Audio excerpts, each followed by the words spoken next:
Hello Internet, Hewlett here, and yes, another 38 minutes on the torture device today. Boy, it feels good to be back at it. It doesn't feel good in the process, but I just think it's good for your brain. The little dolphins, they really help. They really help mess with your mood. And I've definitely been. I think because I haven't been looking after myself, and because I was sort of enjoying. A little bit more, a few more beers than I've been having over the last 5 years, which has been none, and also just eating like crap, and it's just making a huge difference, I find, to my mood, and my productivity. So it's been kind of cool to get back to this stuff. It feels miserable while I'm doing it. I just every second, but it is definitely making a difference. And before I go on, I should say that this is a burn and learn, and a burn and learn is my bid to remain alive and fit long enough to raise my amazing son, who was swimming yesterday. And God, that kid can move. It's just amazing. He really is. He's in his element, and his element is water, it seems. And to also enjoy the coming twilight years of my brilliant, beautiful wife, Jane, who is truly brilliant and truly beautiful. Feeling very very fortunate about those two in my life, and my life for that matter. Maybe it's all the little dolphins swimming through that's right. Dolphins is what I call endorphins because my kid likes it. So there you go. That's what I've been up to right now. The learn part of my burn and learn today is a continued of molecular cell biology for dummies. As I've said before, this is the way to start with this stuff. Go with the Dummies book and then work up from there. This one is very detailed, and I'm at the stage now where we're talking about hormones, which I didn't realize was just a way of signaling in the body, estrogen and steroids and all that sort of fun stuff. Just fascinating to read about, and it's odd to me because I always loved chemistry. One of the first things I did was steal money from my piggy bank. I had this big smiley-faced 1970s piggy bank that I wasn't allowed to touch, and I stole the bills out of it and bought a mail order chemistry kit.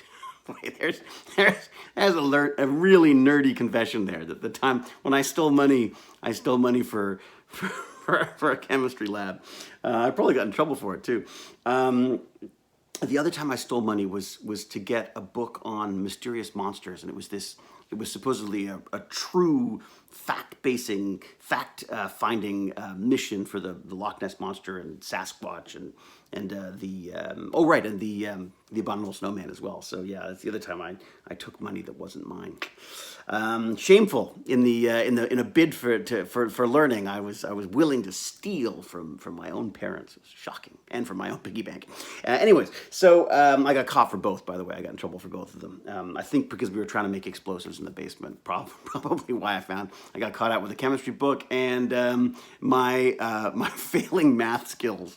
Didn't it seemed that my purchases didn't add up to how much money I'd been given when I went to get the books in grade. Not even a grade. It may have even been a senior kindergarten thing. But anyways, do I mean kindergarten? No, it must have been quite young. Anyways, all right. So the point being is I'm very much enjoying this cellular biology book because it sort of married this chemistry side of stuff that I was always fascinated in with the biology side, which I was never interested in. I don't know what it was. Maybe it was reactionary to the fact that my father was obviously very into that.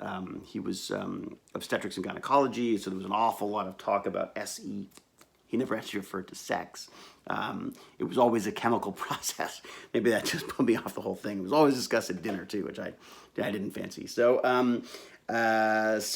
maybe that was the reason for it. But now that the two have come together, not the sex thing, the chemistry and the biology, with this chemistry of life, it's just fascinating. And I'm sort of doing this to support the educational thing that I'm doing. This Bioengineering 101 with the Odin that I'm doing. And I've got another class tonight online. Sorry, I make it sound like I don't want to do that. I look forward to it every week, to be honest.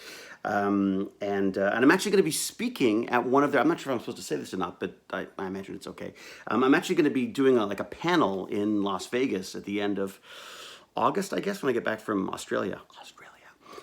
I'm going to be doing a panel on biohacking Hollywood, which is all about how we can use sort of Hollywood hits to inspire the next generation of scientists and geneticists and all that kind of fun stuff. So that is the hope. I'm looking really it's sort of a way of sort of reaching out to the bioengineering community and saying hi and saying, how do I get kids excited about this early on? Because, sorry, I shouldn't say how do I get them excited. How do I keep them excited? Because they're so curious about it and they're so fascinated by this whole genetic engineering thing because they've seen it in movies. All their big movies, all the big summer releases have some kind of techno babble about silly genetic engineering or modifications or mutations and all this kind of stuff. And I thought, what a great way to, they've got, Hollywood's captured their imagination with this stuff. How do I turn it into real learning? And Let's Talk Science has a bunch of those programs as well. Anyway, so I'm babbling on. I got to go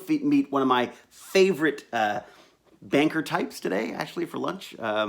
And from, where does he work? I think he's at RBC, I think he is. But he's a lovely, lovely man. And he's he's really just basically become a really good friend of ours. So I'm going to go do that. And then I'm going to come back. I'm going to talk to Q for the first time in months. I'm ashamed it's taken so long to talk to him. But looking forward to catching up with my friend there.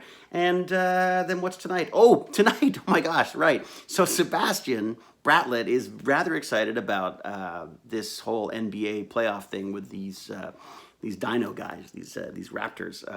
Apparently Kate's a big fan too, but Sebastian is obviously sort of caught up in it in the same way that a lot of Toronto is, and so I thought we'd better figure out how to watch it because Jane's got a girls' night out, so that could go late.